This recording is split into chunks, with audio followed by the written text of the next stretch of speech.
Hello students, good afternoon everyone. કેમ છો બધા લોકો? મજામાં? તબિયત પાણી સારા બધાને? ચલો, ધોરણ 11 કોમર્સ સ્ટેટિસ્ટિક્સ તો આપણું એક સરસ મજાનું ચેપ્ટર મધ્યવર્તી સ્થિતિમાન એના એન્ડ તરફ આગળ વધીએ આપણે। તો તમારે લોકોને વિભાગ ડી, ઓકે, વિભાગ ડી ની અંદર 9મો દાખલો જોઈએ। एक परफ्यूम उत्पादनना मशीनथी भरेल बोटल नाना छोकराओने दूधनी पीवानी बोટલની વાત, પરફ્યુમના બોટલની વાત થાય છે। બોટલોમાં પરફ્યુમના જથ્થાનો મધ્ય 29.6 મિલી નથી પણ મિલી છે અને 30.4 મિલી ની વચ્ચે હોવો જોઈએ। આ બેની વચ્ચે મધ્યક હોવો જોઈએ। તપાસ માટે લીધેલ 7 બોટલોમાં પરફ્યુમનો જથ્થો મિલીમાં નીચે પ્રમાણે છે। ચલો જોઈએ। હું આપ્યું છે તો કે 30.2। સૌથી પહેલા તો વિભાગ ડી નો દાખલા નંબર કેટલામો તો કે 9મો, D9।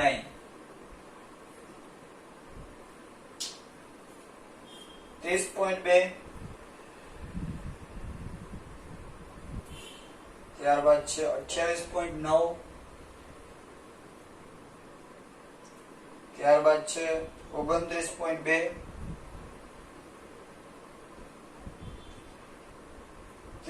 .1, 29.4 પોઈન્ટ હોય ત્યારે ધ્યાન આપવું જરાક એમાં, 31.3 અને 31.4। એનો મધ્યક છે કેટલો હોવો જોઈએ તો કે 29.6 અને 30.4 ની વચ્ચે હોવો જોઈએ, આવી વાત છે। તો સૌથી પહેલા તેનો મધ્યક ગોતીએ। મધ્યકનું સૂત્ર એટલે સાવ સહેલું, ઓકે, હેડિંગ આપી દેવાય મસ્ત, મધ્યક। મધ્યક એટલે કોણ તો કે x બાર। x બાર નું સૂત્ર સિગ્મા x છેદમાં n। સિગ્મા x એટલે બધા જ અવલોકનોનો સરવાળો કરીએ। 30.2 plus 28.9 plus 29.2 plus 30.1 plus 29.4 plus 31.3 plus 31.4 ના છેદમાં 1, 2, 3, 4, 5, 6 અને 7 ગણવાનો બે રકમમાં કીધું છે 7 બોટલ, બરાબર, અહીંયા 7। આ બધાયનો ટોટલ કરો એટલે જવાબ આવે તમારી પાસે 210.5। 210.5 ભાગ્યા 7, 7 વડે બિચારાને ઉડાડી દો એટલે 30.07। 30.07 આ એવો તમારો x બાર। હવે તમને પૂછ્યું તું શું ભાઈ, કોની કોની વચ્ચે હોવો જોઈએ તો કે 29.6 અને 30.40, 4 એટલે 40 ની વચ્ચે હોવો જોઈએ। તો 30.07 એની વચ્ચે જ કહેવાય। ઘણા લોકો વિચારે કે સાહેબ અહીંયા તો 4 હતા ને 07 છે, 4 એટલે 40 નો મતલબ થાય, ઘણા હાથને મોટો ગણે, એવું નથી। અહીંયા 30.4 એટલે 30.40 કહેવાય ને અહીંયા છે એ 30.7 છે ખરેખર। તો 30.7 મોટા કહેવાય કે 30.40? તો 30.40 છે એ મોટા કહેવાય। કોના કરતા? આના કરતા। તો આ એની વચ્ચે આવી ગયું કહેવાય કે યસ, તો બરાબર છે। હવે આપણને પૂછ્યું છે એવું કે શું આ મશીન યોગ્ય રીતે કામ કરે છે તો કે હા કરે છે। લખવાનું આપણે 30.07 એ 29.6 અને 30.4, 4 એટલે 40 કહેવાય, ની વચ્ચે આવે છે। તેથી આપણે કહી શકીએ કે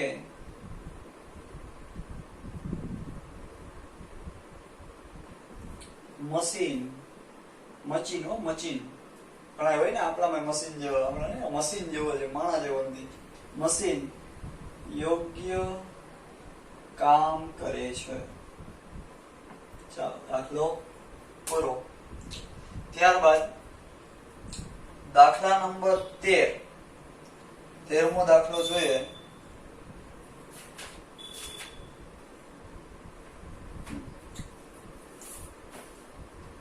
શું કહે છે 13મો દાખલો?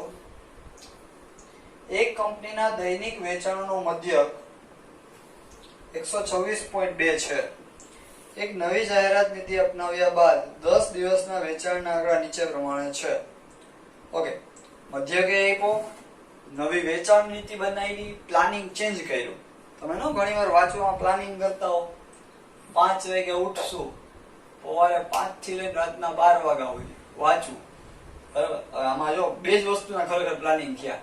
સવારે 5 ઉઠવું ને રાત્રે 12 સૂવું. વચ્ચે હું કરું તો કઈ નક્કી ન હોય. બરાબર, તો એવી જ રીતના અહીંયા વેચાણ માટેની નીતિ બદલાવી લોકોએ. જૂની નીતિમાં મધ્યક હતો 126.2, નવીનો કેટલો થાય એ ચેક કરવાનું છે.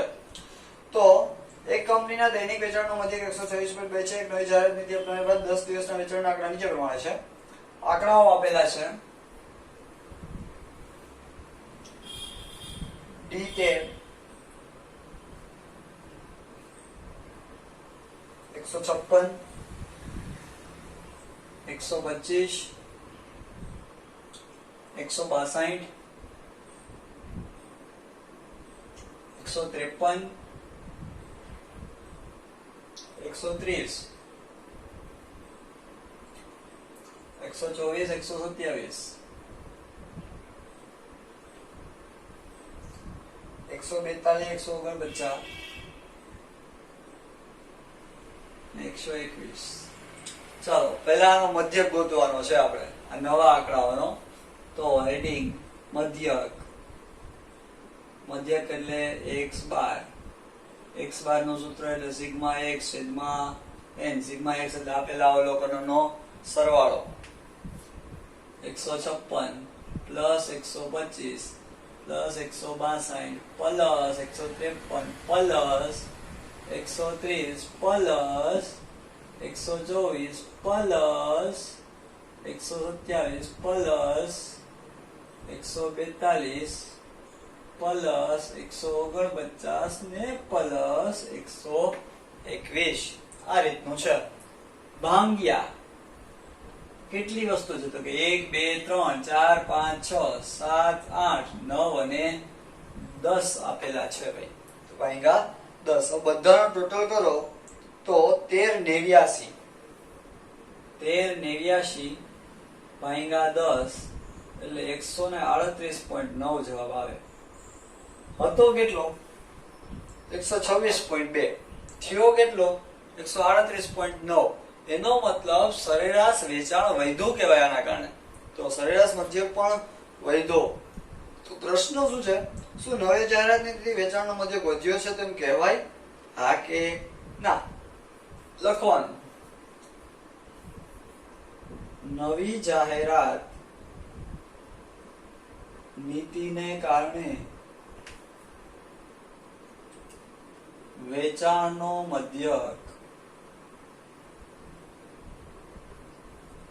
વધ્યો છે તેમ કહી શકાય. ચલો, બે દાખલા કમ્પ્લીટ કરી આપણે લોકોએ. ફટાફટ બધા લોકો સ્ક્રીનશોટ પાડી લો એટલે આગળ વધીએ નવા દાખલાઓમાં.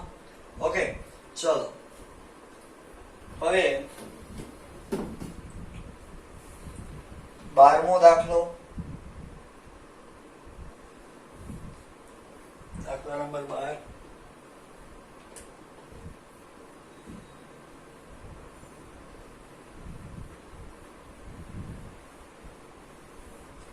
વિભાગ ડી નો 12મો.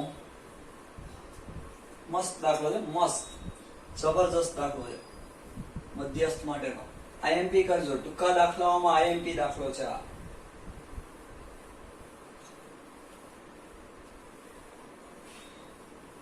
ચલો શું કહે છે જો? અર્થશાસ્ત્ર વિષયની પરીક્ષામાં એક સમૂહના 18 વિદ્યાર્થીઓમાંથી 3 વિદ્યાર્થીઓ નાપાસ થયા. પાસ થયેલા 15 વિદ્યાર્થીઓના ગુણ નીચે પ્રમાણે છે. 15 વિદ્યાર્થીના ગુણ આપ્યા. કુલ વિદ્યાર્થી કેટલા હતા? તો કે 18. બધા 18 વિદ્યાર્થીઓના ગુણનો મધ્યક શોધો. હવે ગુણ આપણને આપ્યા છે 15 ના મધ્યક ગોતવાનો છે 18 નો, એટલે કે નાપાસ થયેલા હોય એનો ગુણ તો જોઈએ. ઓકે,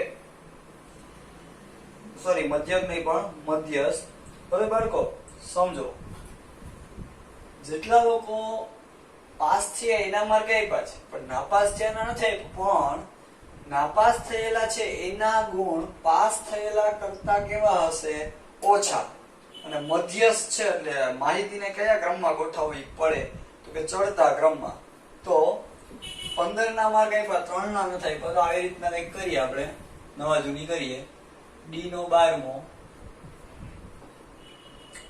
ધારો કે નાપાસ થયેલા વિદ્યાર્થીના ગુણ x1 x2 x3 છે. 3 વિદ્યાર્થી, ત્રણેયના ગુણ ધારી લીધા. અને ઈ ક્યાં હશે? તો કે ઓલા પાસ થયેલા કરતા ઓછા. હવે લખી નાખવાનું, માહિતીને ચડતા ક્રમમાં ગોઠવતા.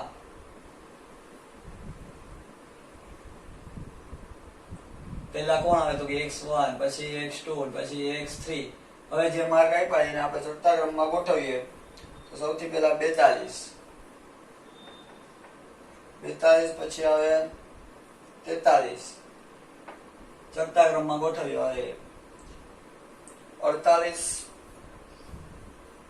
50, 51, 53, 55, 57, 53, 55, 57, 61, 64, 65, 61,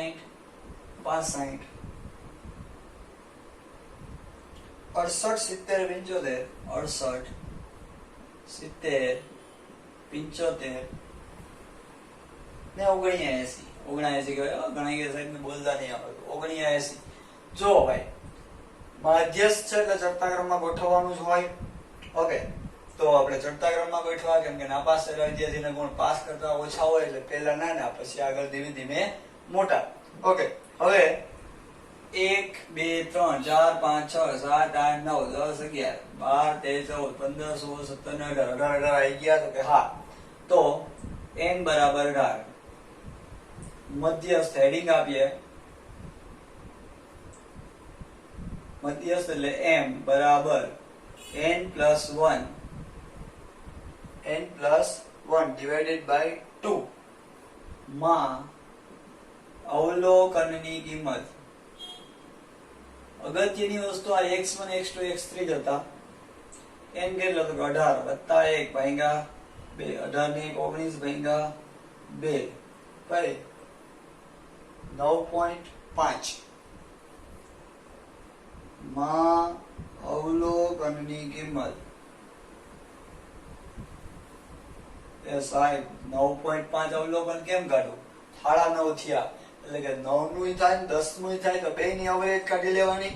ઓકે, તેથી 9 માં અવલોકનની કિંમત વત્તા 10 માં અવલોકનની કિંમત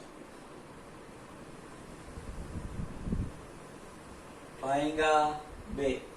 9 માં અવલોકનની કિંમત કેટલી? ગોતો 9મું.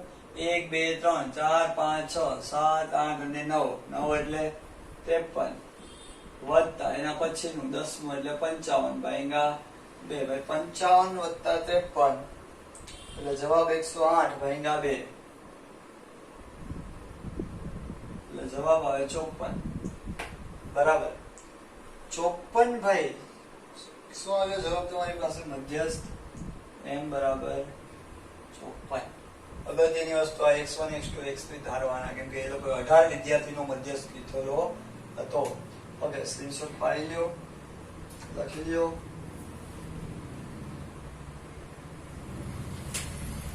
ત્યારબાદ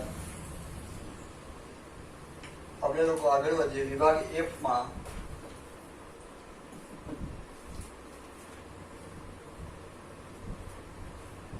દાખલા નંબર 7. વિભાગ F દાખલા નંબર 7.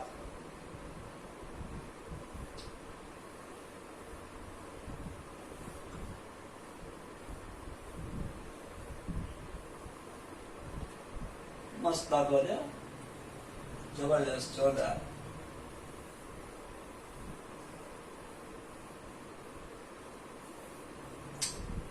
ચલો,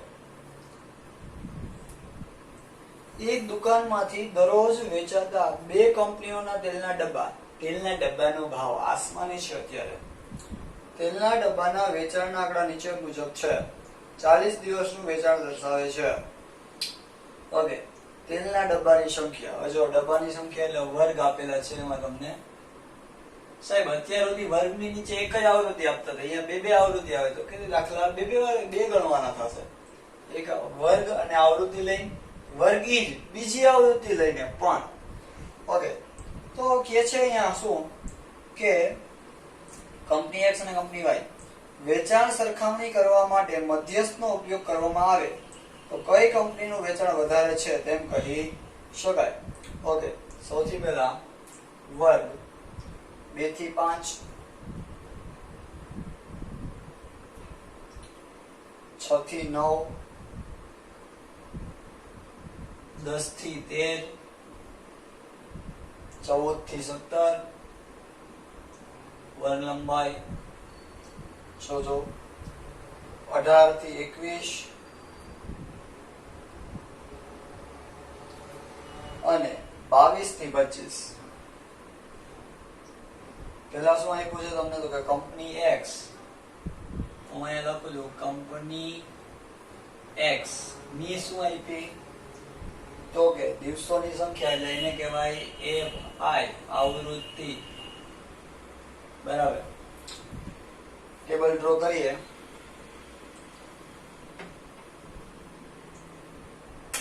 મધ્યસ્થ ગોતવાનો છે એટલે બીજી કોઈ જાજી કોલમની જરૂર પડે નહીં. એફઆઈ ઉપરથી શું ગોતી લેવાનું છે? સીએફઆઈ.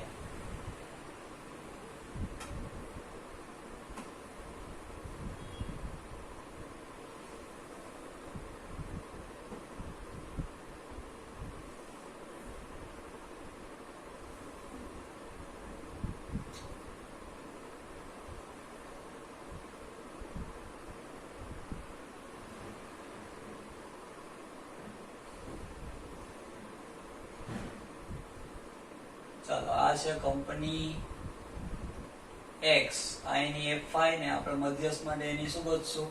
સીએફઆઈ. હવે company why, why this kolaveri D.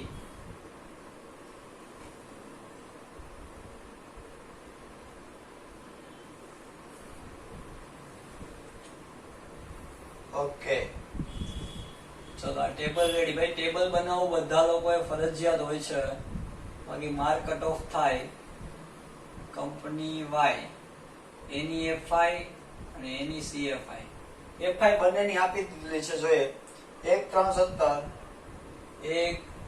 17 964 964.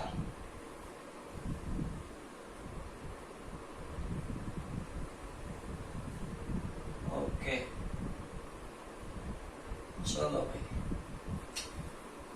હવે આની પણ કંપની વાય ની પણ એફઆઈ લખી નાખીએ એટલે બંનેનો દાખલા જાતે થાય. 5 9 20, 5 9 20, 3 2 1 3 2 1. આ રીતનું છે. ચલો, આ છે સીએફઆઈ. આપણે બંને કંપનીનો મધ્યસ્થ ગોતવાનો છે. ઓકે, એકના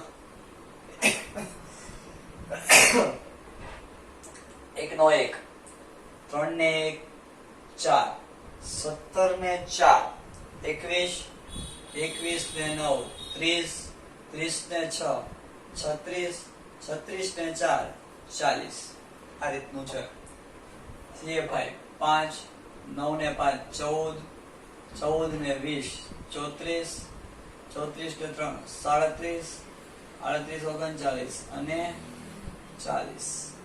ચલો, તો અહીંયા સિગ્મા એફઆઈ બરાબર n બરાબર પણ 40. અહીંયા પણ સિગ્મા એફઆઈ બરાબર n બરાબર 40. બંને ટાંગા મેળ થવા જ જોઈએ તો તમારો ટોટલ સાચો, બાકી ક્યાંક લો છો. બરાબર, આ રેડી. બંનેની સીએફઆઈ મળી ગઈ. હવે કંપની એક્સ અને કંપની વાય બંનેના શું ગોતવાના તમારે લોકોએ? મધ્યસ્થ. તો અહીંયા હું હેડિંગ આપી દઉં છું કંપની એક્સ. ઓકે, ઓલા વર્ગ અને આવૃત્તિ છે એટલા માટે સૌથી પહેલા તો શું ગોતવું પડે? મધ્યસ્થ વર્ગ. તો કે અહીંયા આપણે લખી નાખીએ m વર્ગ બરાબર n ના છેદમાં 2 હું અવલોકન CFI માં જોતા જે વર્ગ આવે તે વર્ગ. આખું આવી રીતે લખી શકાય. બરાબર. આમ તો હું 800 નો પેજ છું એટલે શોર્ટ જ લખું. આજે આખું લખ્યું છે. n કેટલો? 40. 40 ભાગ્યા 2 બરાબર 20. હું અવલોકન CFI માં જોતા. ભાઈ 20 ક્યાંક કંપની વાય માં ન જોઈ લેતા હો. કંપની એક્સ નો દાખલો ચાલુ છે અત્યારે. 20 એટલે શેમાં આવે? તો કે 21 ની અંદર 20 નો સમાવેશ થઈ જાય. તો આ વર્ગ એટલે કે 10 થી 13 નો વર્ગ મધ્યસ્થ વર્ગ થશે. m વર્ગ બરાબર 10 થી 13. ચાલો ઓકે, અને m નું સૂત્ર આપણને બધાને ખબર. m બરાબર l plus n by 2 minus cf upon f ગુણ્યા c. l એટલે કેમ મળે? તો કે જે તે વર્ગની અધોસીમા આગળના વર્ગની ઉર્ધ્વસીમા ભાગ્યા 2 એટલે l બરાબર 10 વત્તા 9 ભાગ્યા 2. 10 ને 9 19 એટલે કેટલા જવાબ આવશે? તો કે 9.5. n બાય 2 અહીંયા ગોઈતા. cf તો કે અગાઉના વર્ગની cf એટલે કે 4. cf બરાબર 4. f જે તે વર્ગની કેટલી? તો કે 17. અને ખૂબ જ અગત્યનો c છે ભાઈ 10 થી 13. 10 એમાં આવી જાય ને 13 આવી જાય એટલે 10 11 12 અને 13 એટલે કેટલા? 4. હા, 11 12 13 ત્રણ લઈને દાખલો કરે પછી દાખલાનું મર્ડર થઈ જાય. ધ્યાન રાખવું. l કેટલો? 9.5 વત્તા n બાય 2 કેટલા આવ્યા? તો કે 20 માઇનસ cf કેટલી?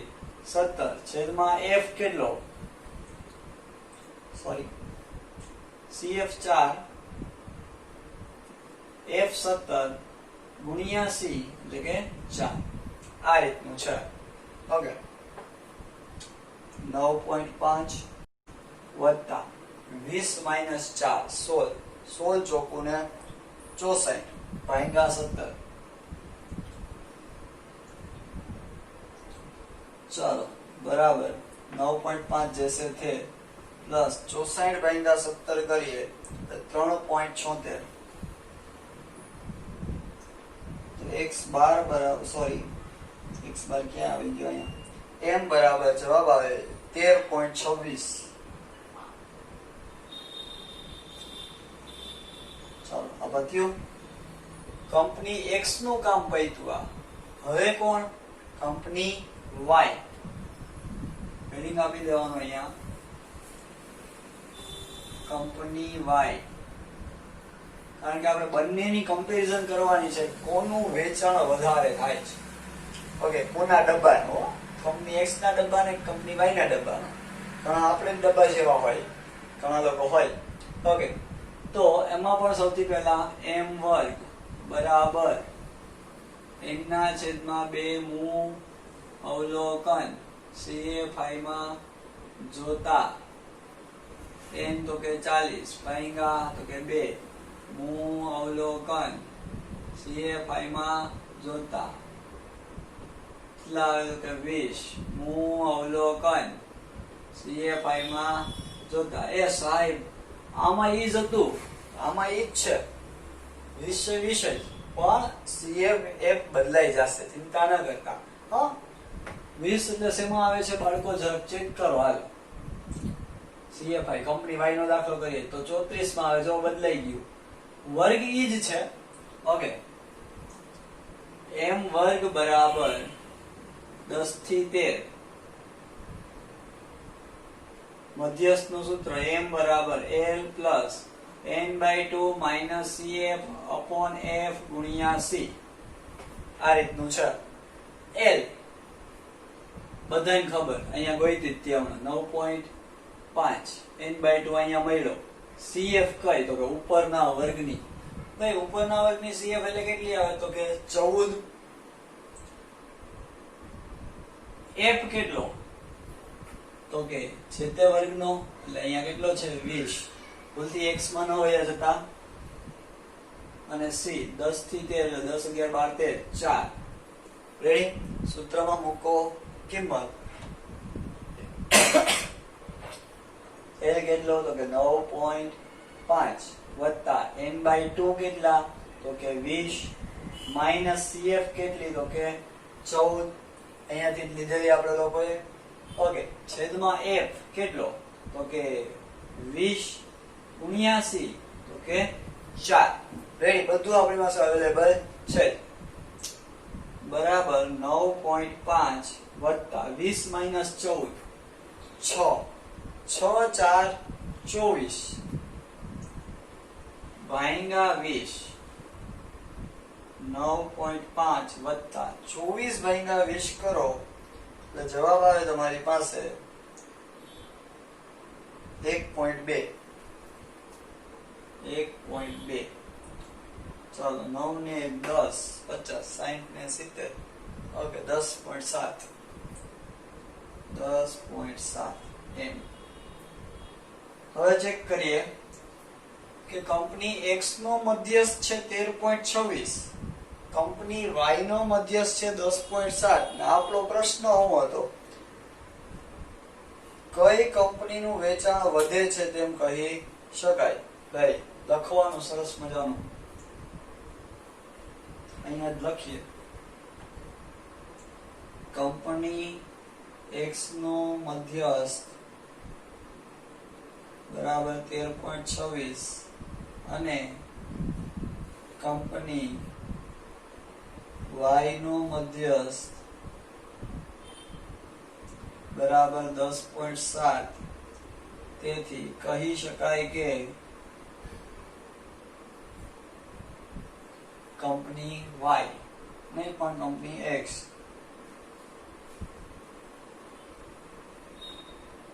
નું વેચાણ વધારે છે.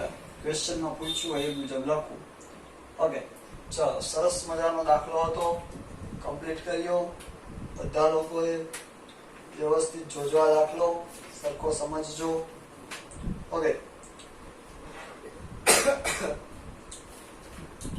તો વ્યવસ્થિત સ્ક્રીનશોટ પાડી લો બધા, આખો દાખલો આવી જાય એ રીતે.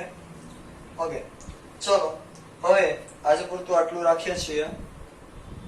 બાકી હવે 2 થી 3 દાખલાઓ બાકી છે જે અલગ અલગ પેટર્નના છે. આવો જ હજી એક દાખલો બાકી છે જેની અંદર તમારે મધ્યક ગોતવાનું રહેશે. ઓકે, અને એક ટકાવારીનો દાખલો છે એ કરવાનો રહેશે. એટલે આવતો લેક્ચર એટલે કે આવતીકાલનો લેક્ચર તમારા માટે આ ચેપ્ટરનો છેલ્લો દિવસ હશે. બરાબર? ત્યારબાદ આપણે અકાઉન્ટનું ચેપ્ટર સ્ટાર્ટ કરશું. ઓકે, ચલો વ્યવસ્થિત લખી લેજો. આમાં કઈ બી ન સમજાણું હોય તો પૂછી લેજો. હોમવર્કમાં આજે કરાવેલા સમ એકવાર ફેરમાં, 2 વખત રફમાં. ઓકે, ચલો બેસ્ટ ઓફ લક.